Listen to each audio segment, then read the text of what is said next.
All right, on today's show, we're going to get into another Bears mock draft, but let's speak this into existence, guys. If you want the Bears to get the number one pick in the 2023 NFL Draft, subscribe to the channel. It's free. The more subs we get on this video, let's just not put things to chance. Hit that sub button. So spread the word. If we get more subs, better chance of getting the number one pick. That is science. So let's make it happen here on Bears Now.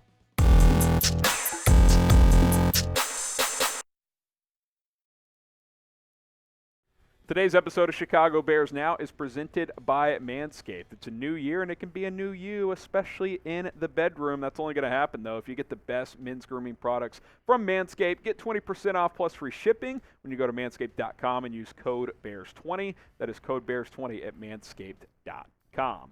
All right, let's get into my latest Bears mock draft. Bears still sit in that number 2 slot of the 2023 draft. Do have an outside shot at the number 1 pick. If the Texans win again and the Bears lose their final 2 games, they would get the top pick in the draft. But for now, number 2 pick, and once again, today's mock draft, we use the Pro Football Network mock draft simulator, so we appreciate their services. Lots of trades, so buckle up, fellas. Trade alert number 1.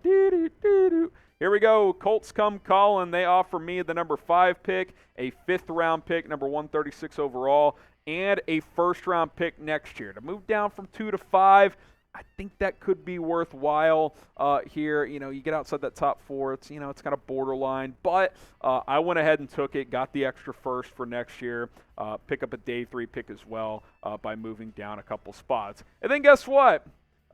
When I was on the board at 5, didn't love the options, so I traded down again. The Texans called. They wanted the 5th overall pick. I get number 11, number 32, which is the 1st pick of the 2nd round because there's only 31 first-round picks this year because the Dolphins forfeit theirs, and another 1st-round pick next year. So, yeah, I'm not picking until number 11, but look at the capital I have now. You look at the updated picks up to this point, and there's going to be a couple more trades, so this will change, obviously. But I have the number 11 pick in this year's draft, 2 first-round picks in 2024, 2 second-round picks this year, a 3rd-round pick, 2 fourths, 3 fifths, no 6th, and a 7th. 10 picks in total this year, 2 first-round picks next year. I think that's pretty solid moving down from 2 to 11 to acquire all of that. Do you like the 2 trades that I made? If you're not a fan of it, if you want to stay in the top 3 or 4, I understand. I just thought I'd mix things up today. Type L for like or D for dislike. Do you like the trades that I made? Let me know. Curious to see where you guys fall down in the comments. All right, so here we go. With the number 11 pick in the draft, I'm going to take Tyree Wilson, the edge out of Texas Tech. Remember the name. Tyree Wilson played his first 2 years at Texas A&M, transferred to Texas Tech. I think he actually played his final 3 years at Texas Tech, if I'm remembering correctly. Nonetheless, he definitely played his last 2 years there, and look at how productive he was in these last 2 years. 99 tackles, 27.5 tackles for loss, 14 sacks, 1 forced fumble. If you don't know the name, get used to the name. This kid is moving up draft boards. I think this is one of the biggest sleepers right now. I think come draft time, he will not be a sleeper. He's 6'6", 275, unbelievably athletic. He can kick inside and play 3-tech on passing downs. The versatility, the explosion is there. I watched him play against my alma mater, TCU, this year. He absolutely wrecked that game, and TCU's offense struggled at times because of him. He can stop the run. He can rush the passer. From someone I trust when it comes to NFL draft studying, they like Tyree Wilson as much as Will Anderson. Now, I wouldn't go that far, but someone that I trust that studies this stuff more than me made that comment to me. So just throwing that out there. Number 11 overall for this guy, unbelievable value. He would be instantly your best defensive lineman.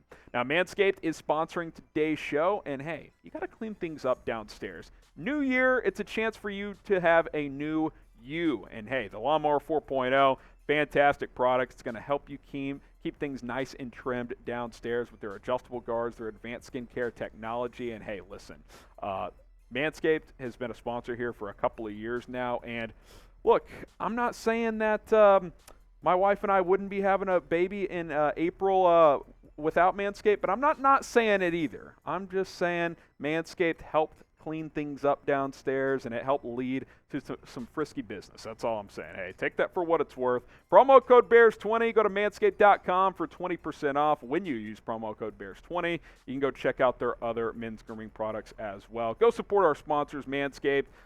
They have a ton of cool products. All right, guess what? Another trade.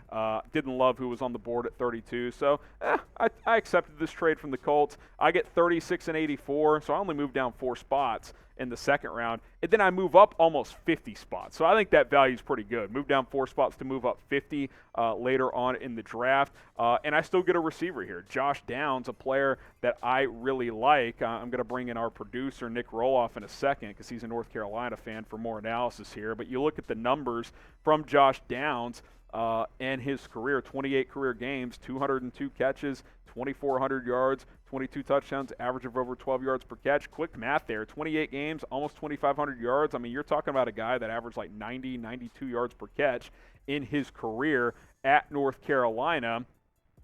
In Josh Downs for the North Carolina Tar Heels. And Nick will just bring you in here. This trade still allowed me to get Downs here. You watched him. He's an undersized guy, but very shifty player, right? Listen, I said to you earlier that he's very quick. He's not going to be the guy that straight line speed is going to flash at the combine. He'll still run in the 4.4s, I think. But he won't be that, oh my God, this guy's so fast. He is the twitchy guy that plays fast in the slot. The way I was thinking about it after I told you, I was kind of like, think of a more athletic Julian Edelman. Okay. That's how I feel like it. He's a dog, undersized, but super athletic. Can stretch the field. Right. He's not afraid to go over the middle and take hits, too. Now, the only draw I do have on him, I will say this, he's a little bit injury prone. He gets nicked up pretty easily. I think it's because of his small stature. Yeah. But he's been outstanding for the Tar Heels. Number 1 target for Sam Howell last year. Number 1 target for Drake May this year. So. How about this comp? How about Jahan Dotson? Maybe slightly poor man's? That's kind of what I was thinking. I don't think he's as athletic as Jahan Dotson, but I see the comp. Also, I will say this. I know it's in college in the ACC because that's where the North Carolina plays.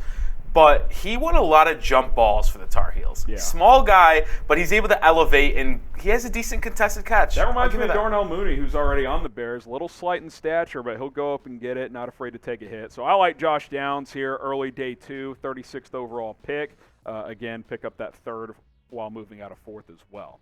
All right, round 2, pick number 56 here. Sedrick Van Pran, the center out of Georgia. I think I took him a few mock drafts ago, and I continue to be in the camp of I think you got to upgrade at center. There's some people out there saying, no, it's still going to be Lucas Patrick. He just had injuries this year, and maybe that's the case. But I just look at this offensive line, and outside of Braxton Jones and Tevin Jenkins when he's healthy, which there's still going to be injury concerns with him moving forward, you need an overhaul here. I think Cody Whitehair's best days are behind him. I think there's a real chance you move on from him. Sam Mustipher's a backup. If you want to bring him back as that's fine. Lucas Patrick, look, if he wants to be in the mix and compete, that's cool, but I don't think you can just run it back with Patrick and Mustipher at center. Offensive line, defensive line, both massive priorities. So I get Tyree Wilson to come off the edge, and I get Sedrick Van Pran to play that center position for this offensive line. I think those are a couple of spots that really need improving. Now, which do you think is a bigger priority? Do you think it's the O-line or D-line? Let me know in the comment section below. Bigger priority for the Bears this offseason, offensive line or defensive line? All right, one more trade. I think this is the final one. And, hey, listen, I got offered the 69th pick. What do you want me to do? Not take it?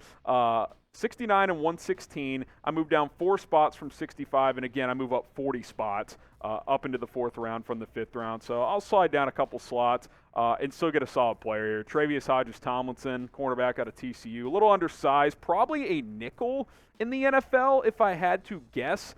Here, go ahead and push this across, Rolly, as I get Hodges-Tomlinson, number 69th overall. He's about 5'8", 5'9", but he plays bigger than his size. Good press coverage corner for TCU. He's about to be playing in the college football playoff. And, yes, those who were wondering, this is the nephew of NFL legend and TCU legend, LaDainian Tomlinson. The nephew of LaDainian Tomlinson, Trevius Hodges-Tomlinson. So he's got that dog in him, you know that. And that's the way he plays, too. He plays much bigger than his size. He won the Gen Jim Thorpe Award this year for the best defensive back in college football. Had a career high in interceptions with 3 this season. So he did a lot of really, really good things this year. Just a little nugget here as well. TCU already in Phoenix to get ready for the college football playoff. They went to the Cardinals-Bucks game on Sunday Night Football, and he was taking notes on Tom Brady because he might be going up against Tom Brady. He said, hey, I might be going up against this guy next year, taking notes on his release, what he was doing pre-snap, post-snap. So he's a student of the game. I think he's a really, really good prospect. Now, speaking of college football, I know there's a lot of Michigan fans here on this channel, some Ohio State as well in Big Ten country. Who you got in this matchup? Type T for TCU, M for Michigan. Hey, if you want to support me, if you don't have a dog in the fight, get those T's in the comments. If you're a Michigan fan, that's cool as well. But, hey, got to rep the Frogs, baby. Big game coming up on Saturday. All right, keep it moving with our mock draft. Warren McClendon, the right tackle at Georgia, round 3, number 84 overall, 6'6", 305. So he's kind of in that athletic testing range, I believe, if he does test well, of what Ryan Poles likes. He doesn't like his linemen overly heavy because he wants athletic guys that can move around. I think Warren McClendon can be a plug-and-play right tackle. He has started the last 28 games at right tackle for Georgia. Don't think he's a left tackle guy, and that could work, right? Keep Braxton at left, get McClendon. I think he could start as a rookie at right tackle. Not saying he'd be a stud, but I think here in the 3rd round, you can get a starting level player and have someone over there that's been better than the inconsistencies you've had this year with Larry Borom and aging Riley Reif and Alex Leatherwood, who just looks like a project at this point. All right, let's get into day 3 here. Zach Evans, the running back out of Ole Miss, round 4, pick number 101. And I've done this in a lot of my mock drafts, take a running back kind of in this range. I've taken Evans before, Kendre Miller.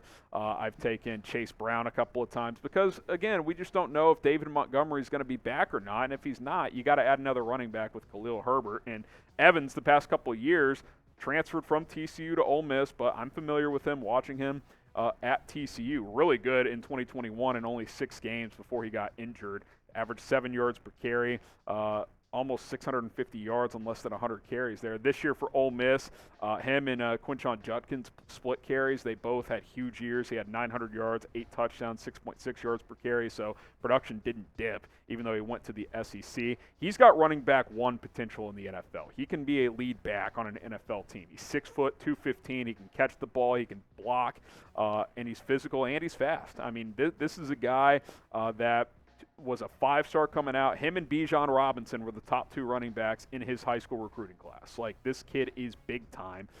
There's been some off-the-field questions in the past, but I think for the most part those have been kind of dismissed. I think in the 4th round the value would be great. All right, Keeanu Benton, the defensive tackle out of Wisconsin. I like this kid a lot. I mean, 4th round, 6'4", 317. He can play 3-tech. I like him probably more as a nose than maybe you get your 3-tech in free agency, but I like the versatility. A guy that I think has starting potential. Maybe he's a rotation guy his first year or 2 in the NFL, but I think he's got the tools. 4.5 sacks this year. He's got pass rushing ability despite being almost 320 pounds. Can stop the run as well. Really good player out of the Badgers. All right, round 5, pick number 133. It's Derick Hall, the edge out of Auburn.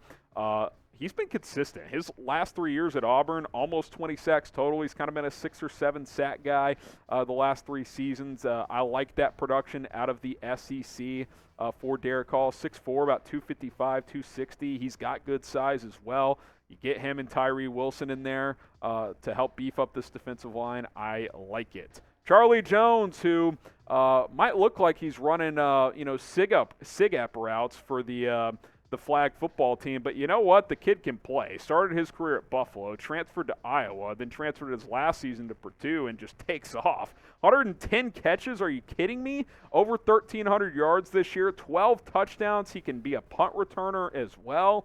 Maybe you keep Bayless as your kick returner, Charlie Jones as your punt returner. I like it. I think this is going to be a day 3 sleeper for a lot of teams. Good production. I like it. I think he could be a guy that could help you right away. No 6th round picks. We go into the 7th round. Peyton Wilson, 7th round linebacker. Decent production in college. It's the 7th round. I mean, depth linebacker, hopefully some special teams value here. Obviously, you get into the 6th and 7th round. It's a very hit and miss, to say the least.